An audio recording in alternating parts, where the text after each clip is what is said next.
Hello guys, welcome back to my YouTube channel creative commerce. कल मैं अपने national income के न्यूमेरिकल्स का पार्ट 1 लेके आई कि आज उसका पार्ट 2 है। ठीक है, कल हमने 3 क्वेश्चन किए थे, आज हम और क्वेश्चंस करेंगे। और अगर कल के क्वेश्चंस में भी किसी को डाउट था या हो तो आप लोग मेरे से पूछ सकते हो, कमेंट सेक्शन में कमेंट कर देना। और आज की वीडियो में कोई डाउट हो, कोई भी क्वेश्चन में कैसा भी, तो पूछ सकते हो। तो शुरू करते हैं। देखो, पहला देखते हैं अपना, giving the following data find the value of operating surplus and net exports. यहाँ पे हमें निकालना क्या है, ऑपरेटिंग सरप्लस और नेट एक्सपोर्ट्स। ठीक है, अब देखो, जो ऑपरेटिंग सरप्लस है वो आपका किस मेथड का हिस्सा है, आपके इनकम मेथड का। ठीक है, और जो आपका ये नेट एक्सपोर्ट्स वो किसका है, हमारा एक्सपेंडिचर मेथड का। यानी कि यहाँ पे इस क्वेश्चन में हमें एक बार इनकम मेथड लगा के अपना ऑपरेटिंग सरप्लस निकालना पड़ेगा और आपका एक्सपेंडिचर मेथड लगा के नेट एक्सपोर्ट्स। देखो क्वेश्चन में ये क्या रखा है, wages and salaries, national income दे रखी है। इससे हम ये ऑपरेटिंग सरप्लस भी निकाल सकते हैं और नेट एक्सपोर्ट्स भी निकाल सकते हैं। देखो, अगर हमें नेशनल इनकम दे रखी है, ठीक है, ये NNPFC होता है। ठीक है, और हमारा इनकम मेथड से निकल के क्या आता है, NDPFC है ना। अब देखो NNPFC और NDPFC, देखो अब यहाँ पे ऑपरेटिंग सरप्लस निकालना है। देखो, कैलकुलेशन ऑफ ऑपरेटिंग सरप्लस। ठीक है, देखो हमें क्या क्या आगे रखा है क्वेश्चन में, नेशनल इनकम। अब देखो, अगर हम नेशनल इनकम यानी कि जो हमारे पास होता है NNPFC, नेशनल इनकम में से अगर हम अपना NDPFC जो हमारे पास है, यानी कि क्या है हमारे पास, देखो मैं आपको ऐसे समझाती हूँ। नेशनल इनकम क्या होता है हमारा, NDPFC, यानी कि NDPFC प्लस NFIA।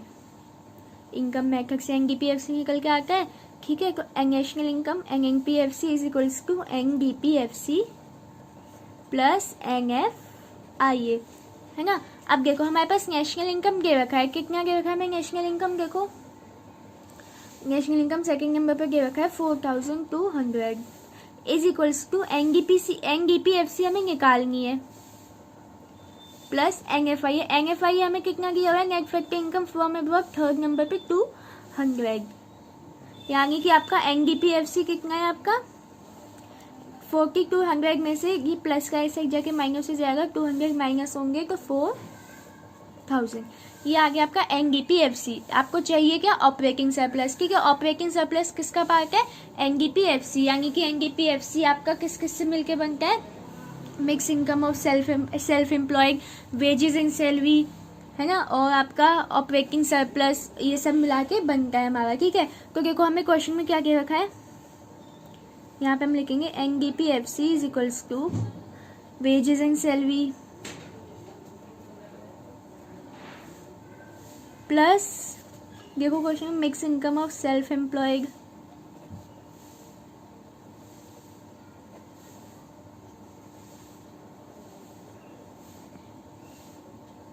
प्लस, और क्या प्लस करेंगे इसमें हम, ऑपरेटिंग सरप्लस।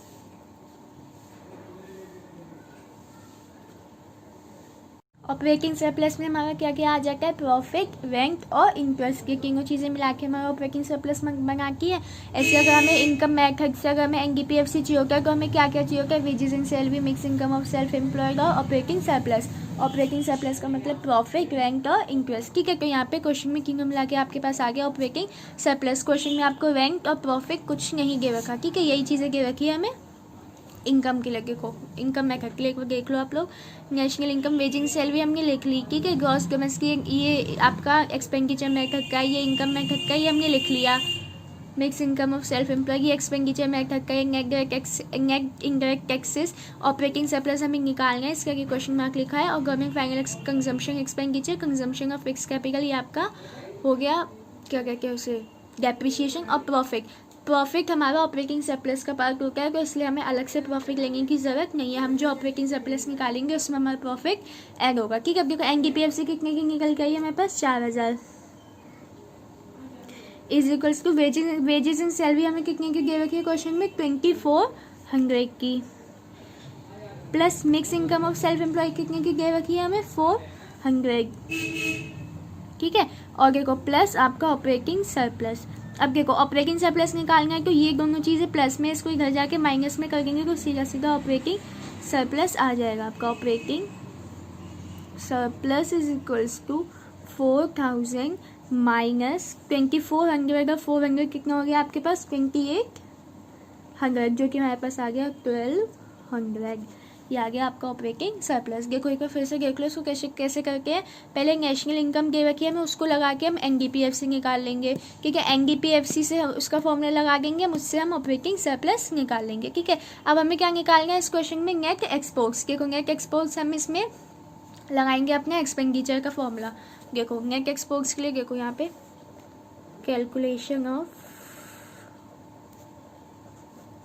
नेट एक्सपोर्ट्स, ठीक है। देखो हमारे पास नेशनल इनकम दे रखी है यानी एनपीएफसी इज इक्वल्स टू, और एक्सपेंडिचर मेथड से आपका क्या निकल के आता है जीडीपी एमपी। तो देखो जीडीपी एमपी, अब देखो जीडीपी एमपी से एनपीएफसी पे जाने के लिए क्या करना होता है, ग्रॉस से नेट पे जाना होता है, तो आपको आपका डेप्रिसिएशन माइनस करना होता है ना, माइनस डेप्रिसिएशन। ग्रॉस से नेट पे जाने को डेप्रिसिएशन माइनस करना पड़ेगा, तो minus depreciation.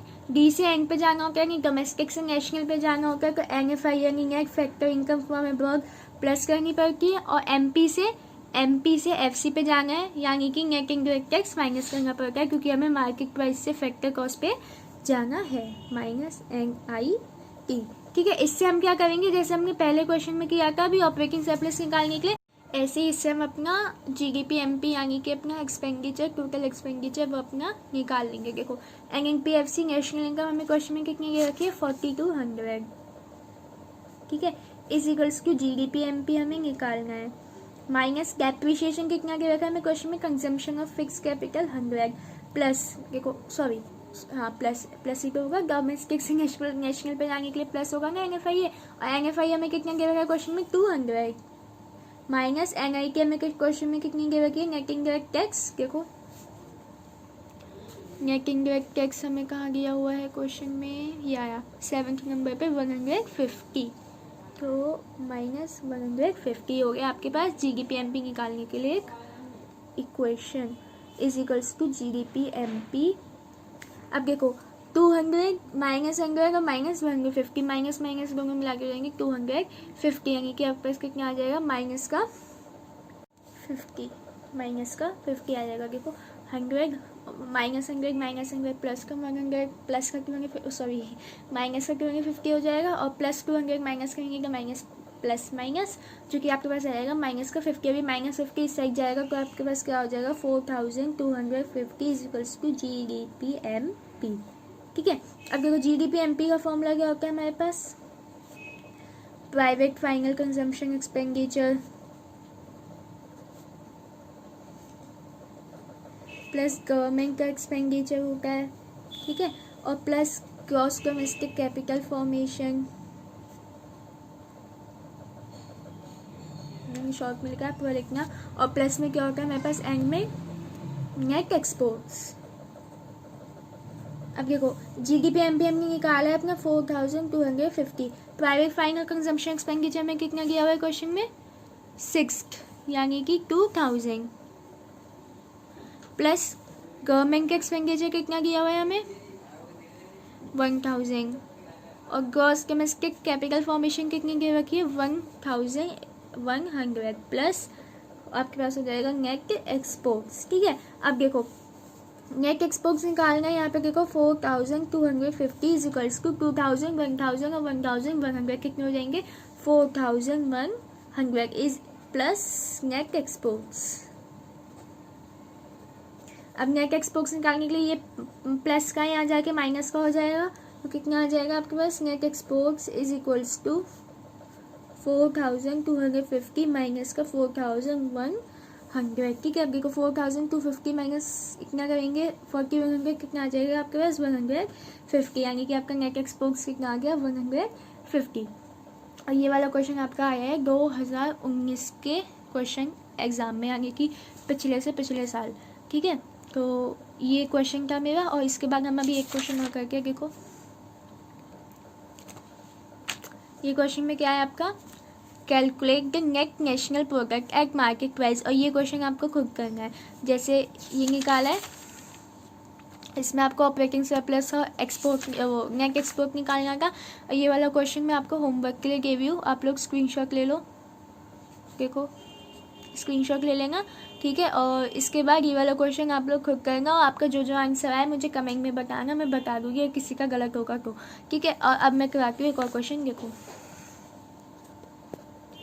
Calculate net value added at factor cost. Net value added at factor cost निकालनी है हमें, यानी कि नेट वैल्यू एडेड यानी कि क्या निकल जाएगा हमारा, NDPFC निकालनी है हमें, NDPFC। अब देखो NDPFC हमारा किससे निकल के आता है, वैसे तो इनकम मेथड से है ना, लेकिन देखो यहाँ पे इनकम मेथड के लाइक कुछ सामान नहीं दिया हुआ, कुछ भी यूनिट हमें इनकम मेथड के लिए नहीं दे रखी। यहाँ पे क्या दे रखा है, closing stock, opening stock, sales, consumption, operating surplus, intermediate consumption, ये सब चीज़ें दे रखी है।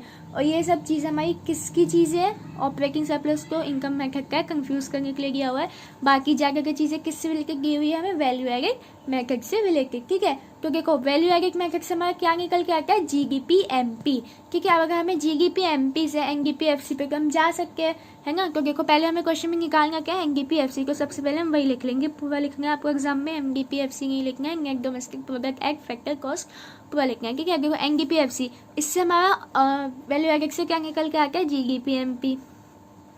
जी से नेट पे जाना है, ग्रॉस से नेट पे माइनस डेप्रीशिएशन, डोमेस्टिक से डोमेस्टिक है, और MP से FC पे जाना है तो माइनस NIT, ठीक है। अब देखो ये हमारे पास निकल के आएगा तो हमारे पास आंसर आ जाएगा। इसके लिए हमें सबसे पहले GDP-MP निकालना पड़ेगा अपना वैल्यू एडेड मेथड से, ठीक है। अब देखो GDP-MP निकालेंगे हम, अब देखो GDP-MP निकालने का हमारे पास क्या फॉर्मूला होता है, वैल्यू एडेड मेथड से वैल्यू ऑफ आउटपुट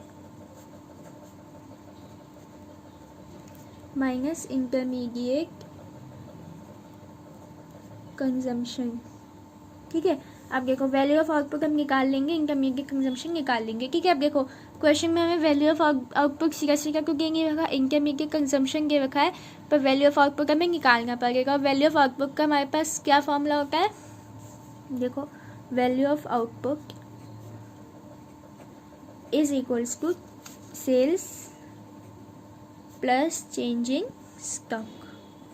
सेल्स हमें क्वेश्चन में कितनी दे रखी है, देखो 500, और नई दे रखी हो कि सेल्स को कैसे निकाल के प्राइस इंटू क्वांटिटी करके, जैसे मैंने आपको कल एक क्वेश्चन में बताया था, ठीक है। चेंजिंग स्टॉक हमें कितना दे रखा है, नई दे रखा है। चेंजिंग स्टॉक का फॉर्मूला होता है हमारे पास closing stock minus opening stock.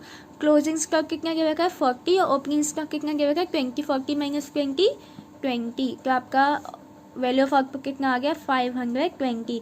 अब देखो 520 माइनस इंटरमीडिएट कंजम्पशन 320, तो कितना आ गया आपके पास GDP-MP 200, ठीक है। अब देखो GDP-MP 200 आ गया, माइनस डेप्रीशिएशन कितना दे रखा है हमें 50, पेन भी छूट गया हाथ से, 50, ठीक है। और नेट इनडायरेक्ट टैक्स कितना दे रखा है हमें क्वेश्चन में, देखो नहीं दे रखा, और नेट इनडायरेक्ट टैक्स नहीं दे रखा तो क्या फॉर्मूला होता है, सब वो direct indirect tax minus subsidies करके नेट इनडायरेक्ट टैक्स निकल के आता है।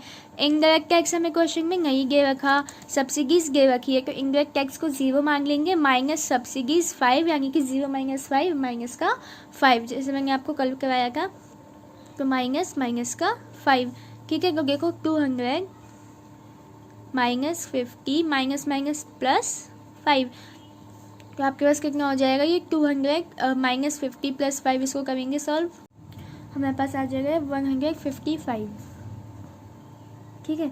लेकिन यहाँ पे एक चीज़ हमने लोगों ने नहीं की, देखो यहाँ पे क्वेश्चन में आपको सेल्स का टैक्स भी दे रखा है। आप लोग सोच रहे होंगे सेल्स टैक्स भी तो क्या होगा, इसका प्लस होगा माइनस होगा, क्योंकि ये सेल्स से रिलेटेड है, ठीक है। सेल्स का टैक्स अगर क्वेश्चन में कभी दे रखा हो ऐसे में तो वो माइनस किया जाता है, तो उसमें से हम 15 माइनस करेंगे तो हमारे पास आंसर आएगा 140, तो यानी कि हमारे पास NDPFC कितनी की निकल के आई है 140 की, ठीक है। तो इक्के क्वेश्चंस के, और ये वाला क्वेश्चन मैं फिर से दिखा गई हूँ आपको, अगर किसी ने स्क्रीनशॉट नहीं लिया है तो स्क्रीनशॉट ले लो और इसको सॉल्व करना, और जो भी आंसर हो वो मुझे कमेंट बॉक्स में बताना क्या क्या आंसर आया आप लोगों के, ठीक है। तो इसी के साथ ये वीडियो ख़त्म करके, और अगर अभी भी आपको किसी भी नेशनल इनकम के क्वेश्चन में कोई प्रॉब्लम हो तो आप लोग मुझे बता सकते हो, कमेंट कर सकते हो, मैसेज कर सकते हो, ठीक है। और ये वीडियो पसंद आए तो इसको लाइक कीजिएगा, चैनल को सब्सक्राइब कीजिए अगर अभी तक नहीं किया है, और वीडियो को शेयर कीजिए और कमेंट कीजिएगा। समझ में आया क्या? 101%